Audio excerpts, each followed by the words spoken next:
Engkaulah Allah kasih-Nya, memancarkan segenap cintanya, beri kami semangat untuk melayani.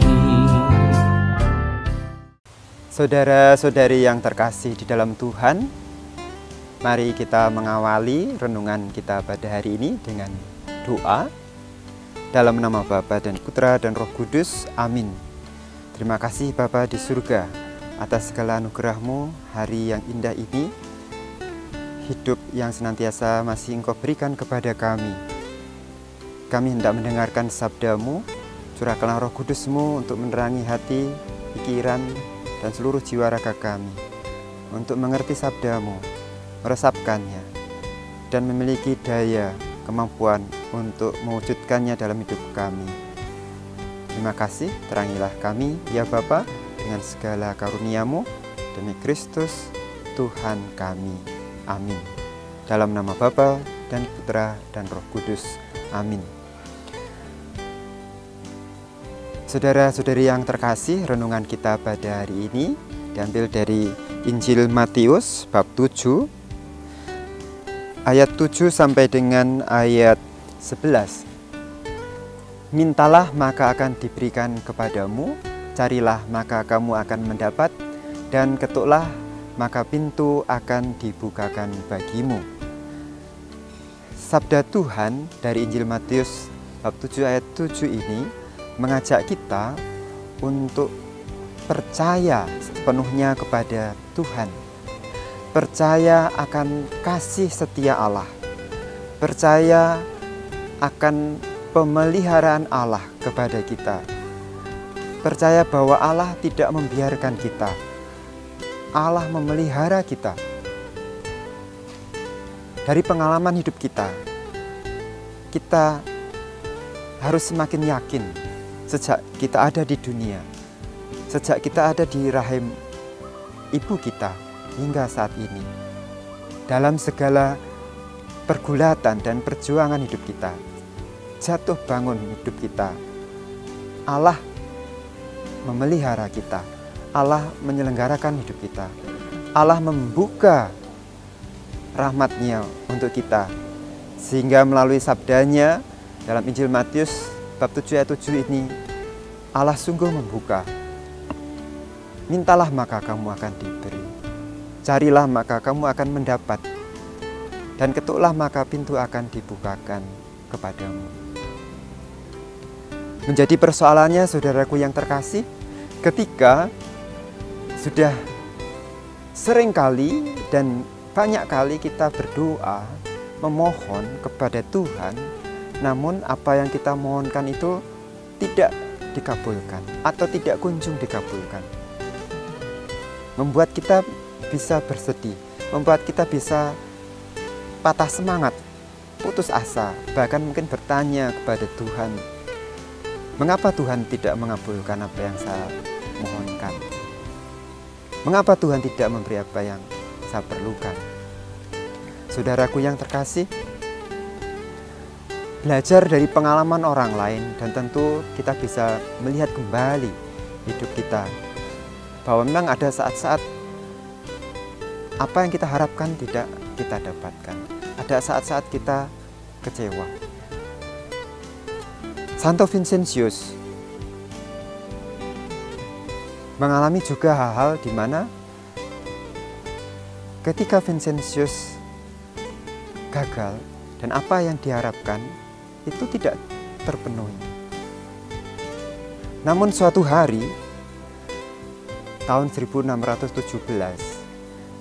di Sationg, sebuah paroki dekat Lyon, ketika Santo Vincentius mau mempersembahkan misa, datang pemimpin umat mengatakan bahwa satu keluarga itu semua anggota keluarga sakit dan tidak ada satupun yang bisa merawat keluarga itu, artinya dari anggota keluarga itu sendiri. Tergerak hatinya Santo Vincentius, namun juga sadar bahwa dia sendiri tidak mampu melakukan banyak hal untuk membantu. Maka Santo Vincentius menyampaikan situasi itu di dalam khotbahnya pada perayaan Ekaristi pada hari itu, untuk supaya ada umat yang tergerak membantu. Dan kemudian setelah misa, Santo Vincentius mengunjungi keluarga itu, dan apa yang terjadi? Banyak orang datang ke keluarga itu membawa banyak makanan, obat, dan juga datang menolong.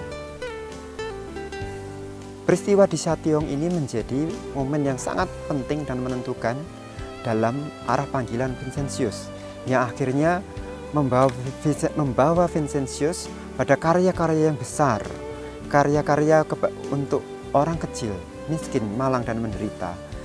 Dan Vincentius akhirnya menjadi Vincentius yang kita kenal sekarang ini, santo yang agung, santo yang peduli kepada orang kecil. Saudaraku yang terkasih, apa yang terjadi pada diri Santo Vincentius? Vincentius mengalami banyak kali juga kekecewaan ketika apa yang diharapkan tidak terwujud. Tetapi dari peristiwa Sationg ini, Vincentius belajar juga bahwa orang harus tetap rendah hati. Rendah hati untuk selalu meminta kepada Tuhan. Rendah hati untuk menyadari bahwa kita ini terbatas sebagai manusia. Rendah hati bahwa Allah tetap penuh belas kasih, hendak memberikan apa yang kita perlukan. Meskipun dalam banyak kesempatan mungkin apa yang kita minta tidak kita dapatkan. Santo Vincentius mengajarkan kepada kita untuk tetap rendah hati di hadapan Tuhan. Kita perlu percaya sepenuhnya bahwa Allah penuh kasih kepada kita. Namun kerap kali kita juga tetap perlu rendah hati di hadapannya. Saat-saat kita kecewa, kita tetap rendah hati, mengakui kemahakuasaan Allah, mengakui kasih Allah yang setia, dan mengakui keterbatasan kita. Sehingga kita tidak akan pernah untuk putus asa meminta kepada Tuhan. Kekecewaan yang kita alami tidak akan pernah terus-menerus, dan segera berganti dengan niat untuk kembali kepada Tuhan. Dengan rendah hati, tetap memohon supaya Tuhan memberikan apa yang memang kita perlukan.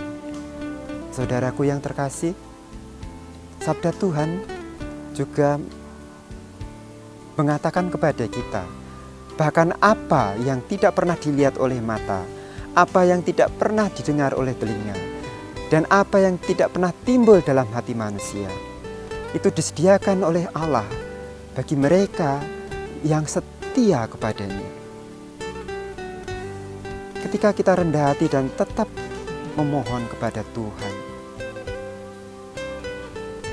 hal-hal yang mungkin tidak pernah muncul dalam pikiran kita, Tuhan sediakan. Mungkin kita pernah mengalami betapa kita terkejut karena Tuhan memberi apa yang tidak pernah kita pikirkan. Tuhan memberi apa yang memang sebetulnya itu yang kita pikirkan dan perlukan. Tuhan tahu apa yang terbaik untuk anak-anaknya. Tuhan tahu apa yang terbaik untuk kita. Dan sekali lagi, Ia akan menjadikan segala sesuatu indah pada waktunya. Tuhan tahu waktu kapan yang terbaik dan terindah untuk kita. Maka saudaraku yang terkasih, mari kita tetap percaya kepada kasih setia Tuhan. Dan berusaha untuk terus rendah hati di hadapannya. Supaya kasih karunia yang besar itu senantiasa Tuhan berikan kepada kita. Mari kita hening sejenak. Kita mau mengarahkan hati kita kepada Tuhan. Kita menutup renungan kita dengan doa, memohon berkat Tuhan. Dalam nama Bapa dan Putra dan Roh Kudus. Amin. Allah Bapa di surga, terima kasih atas sabda-Mu yang meneguhkan kami untuk senantiasa percaya akan kasih setia-Mu yang tak berkesudahan, untuk senantiasa percaya akan pemeliharaan dan penyertaan-Mu. Kami mohon rahmat-Mu ya Tuhan, untuk kami memiliki kerendahan hati. Ketika kami merasa kecewa karena apa yang kami harapkan tidak kami dapatkan, kami tetap mampu rendah hati, mengakui kasih-Mu, mengakui cinta-Mu, dan percaya selalu bahwa Engkau mengasihi kami senantiasa. Curahkanlah karunia kerendahan hati kepada kami, dan bukalah selalu hati kami, mata kami, untuk melihat rancangan-Mu yang selalu indah untuk hidup kami. Bapa, kami serahkan hidup kami saat ini, dan biarlah sabda-Mu hari ini meneguhkan kami dan membuat nyata apa yang memang terbaik untuk hidup kami. Terpujilah nama-Mu yang mulia dan kudus, Engkau yang senantiasa mengasihi dan memelihara kami, kini dan sepanjang masa. Amin. Dalam nama Bapa dan Putra dan Roh Kudus. Amin. Aku